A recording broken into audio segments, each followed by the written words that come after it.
ने सिर भी फोड़ रखा है, वो भी डीएसपी लगा है। जो खट्टर साहब से बहुत नफरत करता था, एचसीएस बड़ी बड़ी पोस्टों पर डीएसपी लगे हैं। जो खट्टर साहब की शक्ल देख के राजी नहीं, जो यूं कहते हैं बोला रे और यहाँ तो मारा था, यो खटरू कड़ा आ गया, जो उसका नाम भी सही नहीं लेते। कैप्टन की जिंदगी में तो समझो इसका दोबारा ब्याह होया है नहीं तो कुआरा है मरे यो तो भाई गांव का नारा लगा हुआ है। उनने तो मेरी मुखालफत करी, कैप्टन खड़ा होए मैं उठ के बता। इसने मेरी मदद करी, खांडे में जितवाया था।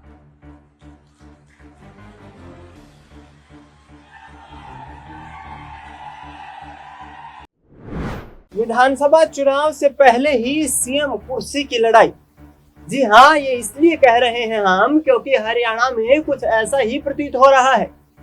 पिछले 10 सालों से भारतीय जनता पार्टी की सरकार हरियाणा में चल रही है। विधानसभा चुनाव की बिसात बिछा दी है, लेकिन इस बीच विधानसभा चुनाव के मतदान में अभी वक्त बाकी है और पार्टी के तमाम कद्दावर नेता सीएम कुर्सी को लेकर एक दूसरे पर हावी होते दिखाई दे रहे हैं। सिर्फ फटोवल की स्थिति यहाँ पर बनी हुई, क्योंकि राव इंद्रजीत सिंह और अनिल विज ने जो दावे किए हैं उसको लेकर पार्टी हाईकमान भी यहाँ पर कहीं ना कहीं सकते में आ सकता है। राव इंद्रजीत सिंह ने हाल ही में अटेली विधानसभा सीट पर अपनी बेटी आरती राव के चुनाव प्रचार के दौरान ये स्पष्ट कर दिया कि सीएम की कुर्सी हमें जरूर मिलेगी।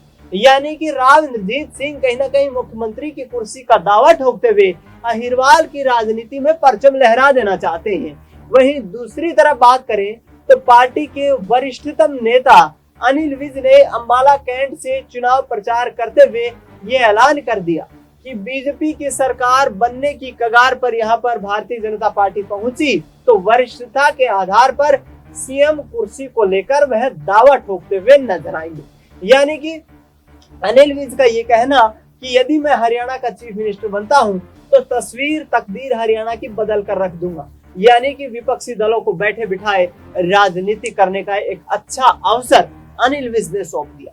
कांग्रेस पार्टी प्रमुख विपरीत दल है यहाँ पर हरियाणा में भारतीय जनता पार्टी का, और कांग्रेस पार्टी ने हमलावर होते हुए कहा कि अनिल विज ये कह रहे हैं कि हरियाणा में विधानसभा चुनाव के बाद यदि बीजेपी मुझे सीएम बनाती है तो मैं तकदीर और तस्वीर हरियाणा प्रदेश की बदल दूंगा। तो क्या भारतीय जनता पार्टी का शासनकाल सुखद नहीं रहा? क्या बीजेपी के ही तमाम नेता उनकी पार्टी की, उनके मुख्यमंत्री की कार्यशैली से खुश नहीं? और इस बीच पलटवार यहाँ हाईकमान की तरफ से किया जाता है। इसे अनिल विज का निजी बयान बताया जाता है और नायब सिंह सैनी के चेहरे पर ही चुनाव लड़ने का यहाँ पर दावा किया जाता है।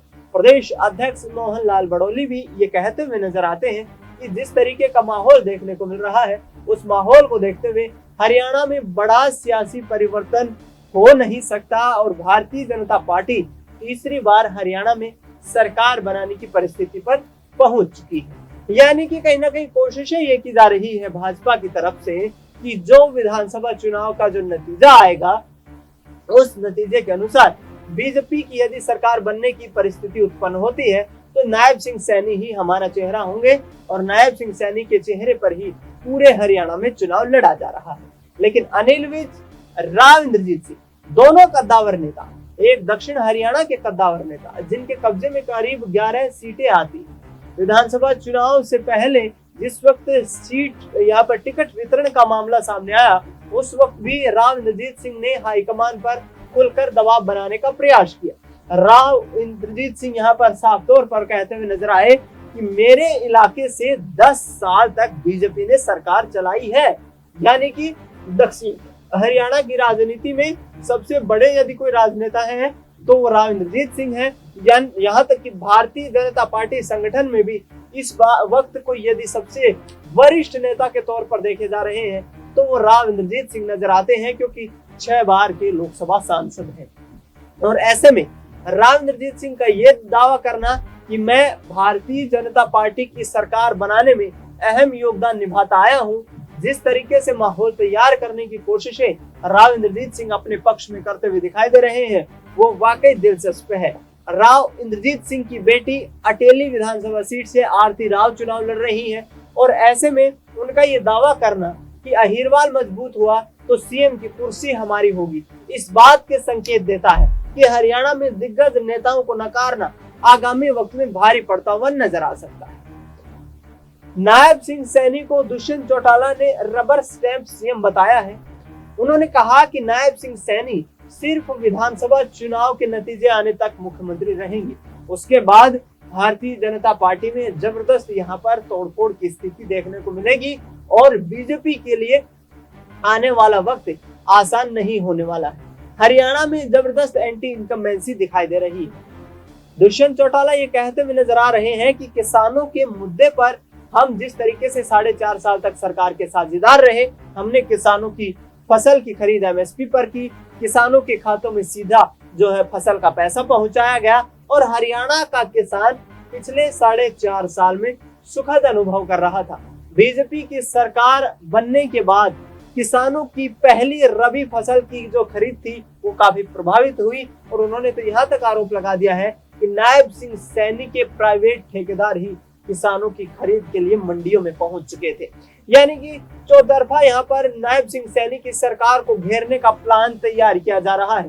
भारतीय जनता पार्टी निश्चित तौर पर कोशिशें इस तरीके से करते हुए नजर आ रही है कि यहाँ पर हरियाणा में किसी भी तरीके से सरकार में वापसी कर ली जाए, क्योंकि केंद्र में इस वक्त बीजेपी की सरकार है और यदि हरियाणा में तीसरी बार सरकार उलटफेर नहीं होता हुआ नजर आता है तो कहीं ना कहीं बीजेपी के लिए मुश्किलें खड़ी हो सकती हैं।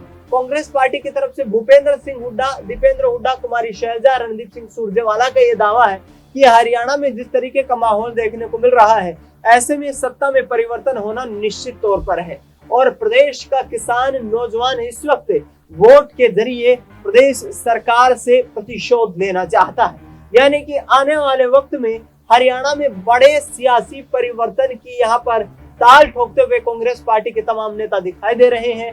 आम आदमी पार्टी, इनेलो, बीएसपी की मौजूदगी, चुनाव के दौरान जेजेपी और आजाद समाज पार्टी का गठबंधन हो जाना कहीं ना कहीं इस बात के संकेत देता है और आम आदमी पार्टी का भी कुछ सीटों पर चुनाव लड़ना ये साफ तौर पर प्रतीत होता है कि आने वाले वक्त में बड़े परिवर्तन को लेकर के यहाँ पर भारतीय जनता पार्टी को हराने के लिए कहीं ना कहीं राजनीतिक दल अपनी कमर कस चुके हैं। अब देखना ये होगा कि प्रदेश की 2 करोड़ जनता 5 अक्टूबर को आने वाले विधानसभा चुनाव में किसका भाग्य उदय करती हुई नजर आती है।